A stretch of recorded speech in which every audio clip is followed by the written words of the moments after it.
తల్లి కడుపు మీద పిల్ల వాకినట్టు సింతలేమీ లేక సింధులేసుకుంటా అల్లి పిల్లిగా వెరిగి నలసందతి గజ్జలకి అల్లి పిల్లిగా వెరిగి నలసందతిగో అలసందతిగా అల్లి పిల్లిగా వెరిగి నలసందతిగో అలసందతిగా కుసుమ పూలు నూరి పసుపు రాసుకొని కుసుమ పూలు నూరి పసుపు రాసుకొని పచ్చి ముత్తై అట్లా ఒక్కొక్క పోలిక ప్రకృతి కాళిదాసును కృష్ణదేవరాయలు చదువుకొని రాలే మౌఖిక సాహిత్యంలోని ప్రజా వర్ణన నేపథ్యాన్ని కూడా గద్దర్ పాటలు వస్తుంది. అది బహుశా బి నరసింహరావు గారికి బాగా తెలుసు మేము మాట్లాడదానికంటే. అయితే ఆయనను చూసి నేను ప్రభావితమైన, ఎందుకంటే నేను హాయిగా పద్యం రాసుకోవాలనుకుంటుంది. పద్యాలే రాస్తా, పద్యాలు కూడా వస్తున్నాయి ఇప్పుడు. అయితే రాష్ట్రాన్ని ఒక్కసారి గద్దరన్న పాట దేవయాన పిరాని తర్వాత ఇప్పుడు తెల్ల ఉక్తలు కన్నా ఎక్కువ ఒకటే ఆ విరసన సభలో రావిశాస్త్రి గారు, రమణారెడ్డి గారు మహానుభావులందరూ పాట పాడవని ఇప్పుడు గద్దరన్న బయటకు వచ్చింటే వణుకుతూ నేను పాడలేను ఆయన ముందని.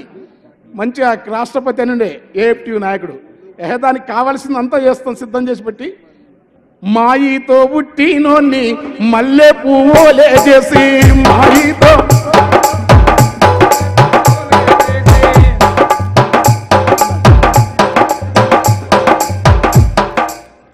ముట్టుబట్టాల నుతికి మురికంతా ఎల్లాగడికి ముట్టుబట్టాల నుతికి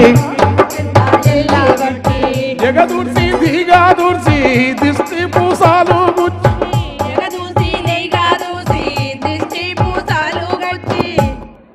మంత్రసానులయ్యి మన తల్లులు సాకిరి చేస్తే పెరిగి పెద్దగై ప్రతిభ గల్ల మునగాళ్ళు అయినరని ఇంతలో తెత్తి సన్నటి మనిషిని అప్పుడు నేను ఎట్లా లేను, ఇట్లా ఆడుతున్న ఆకాశంలో మామూలు కిక్కులేదు నాది.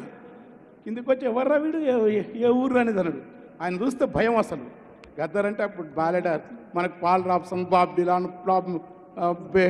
బెల్లి జోయలు, బాబ్ మాల్రిన్ వీడు ఎవడు తెలియదు.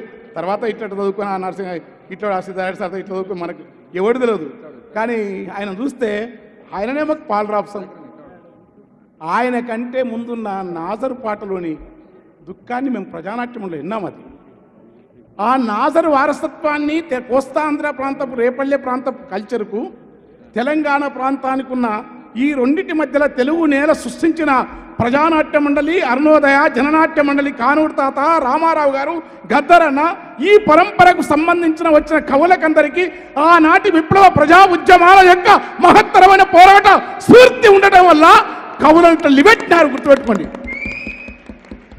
ఊరికే మేము పాటలు రాస్తేనే కాలే, ఎన్ని పాటలు మాకంటే మా అందస్తులన్న చెప్తే ఇప్పుడు మా ఇద్దరం సరిగ్గా గద్దరన్న సభ చిన్న ఈరోజు ఇద్దరం కలిసి వచ్చి నివాళులర్పించినాం. జయగీతి కై మోగెరా తెలంగాణని.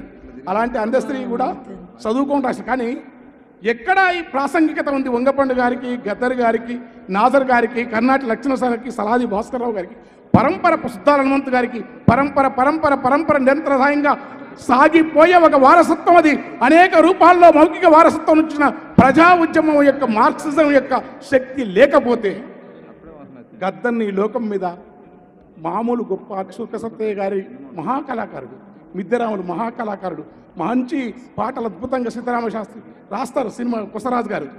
గద్దరుకున్న గొప్పతనం ఏంటంటే మార్క్సిజాన్ని తన ప్రాపంచిక దృక్పథంగా స్వీకరించిన మూలాన తన దుఃఖాన్ని కాదు ఇతరుల మొత్తం పీడిత ప్రజల యొక్క, అంటే మేము అప్పుడప్పుడు ఆవేశంతో మాటలు దొరుకుతాయి. మాకేందంటే అట్టడుగున్న ప్రజల నుంచే విముక్తి అని తెలుసు కనుక నాలాంటి అడుగునే ఇవాళ నేను నిష్పక్షపాతం కూడా ఏదైనా ఉద్యమాలకు అంటే మా వచ్చిన సమూహం నుంచి కూడా బయటపడి వదిలే అది గద్దరన్న స్ఫూర్తి. అట్లా దానికి కారణం అంటే మార్క్సిజం ఇచ్చిన ప్రాపంచిక దృక్పథం.